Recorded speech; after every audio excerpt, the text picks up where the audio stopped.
টানা 2 রাত তীব্র বিক্ষোভ, ইরানে মসজিদে আগুন, বিপ্লব পূর্ববর্তী পতাকা ওড়ালো বিক্ষোভকারীরা। ইরানের রাজধানী তেহরান সহ দেশের বিভিন্ন প্রান্তে টানা 2 রাত ধরে ব্যাপক সরকার বিরোধী আন্দোলন ও সহিংসতা ছড়িয়ে পড়েছে। বিক্ষোভকারীরা তেহরানের একটি মসজিদে আগুন ধরিয়ে দেওয়ার পাশাপাশি 1979 সালের ইসলামী বিপ্লবের পূর্ববর্তী সময়ের রাজতান্ত্রিক পতাকা উড়িয়ে তাদের ক্ষোভ প্রকাশ করেছেন।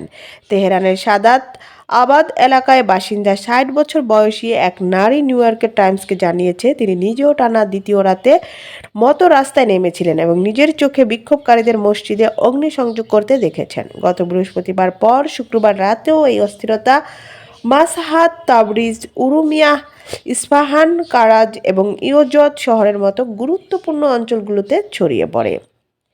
সামাজিক যোগাযোগ মাধ্যম ও বিবিসি ফার্সির প্রকাশিত বিভিন্ন ভিডিওতে দেখা গেছে, বিক্ষোভকারীরা ইরানের সর্বোচ্চ নেতা আয়াতুল্লাহ আলী খামেনির মৃত্যু কামনা করে স্লোগান দিচ্ছেন এবং শাহ আমলের রাজতন্ত্রের পক্ষে জয়ধ্বনি করেছেন।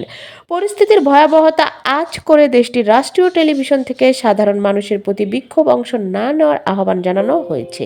বিশেষ করে অভিভাবকদের সতর্ক করে বলা হয়েছে যে তারা যেন তাদের সন্তানদের রাস্তায় যেতে না দেন।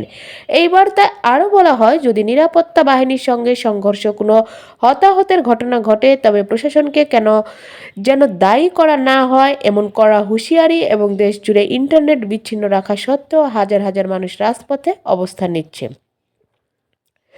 ট্রাম্পের মতে বর্তমান পরিস্থিতিতে ইরান সরকার চরম বিপদের মধ্যে রয়েছে। একদিকে অভ্যন্তরীণ বিদ্রোহ আর অন্যদিকে আন্তর্জাতিক চাপের মুখে ইরানের ভবিষ্যৎ এখন অত্যন্ত অনিশ্চিত হয়ে পড়েছে।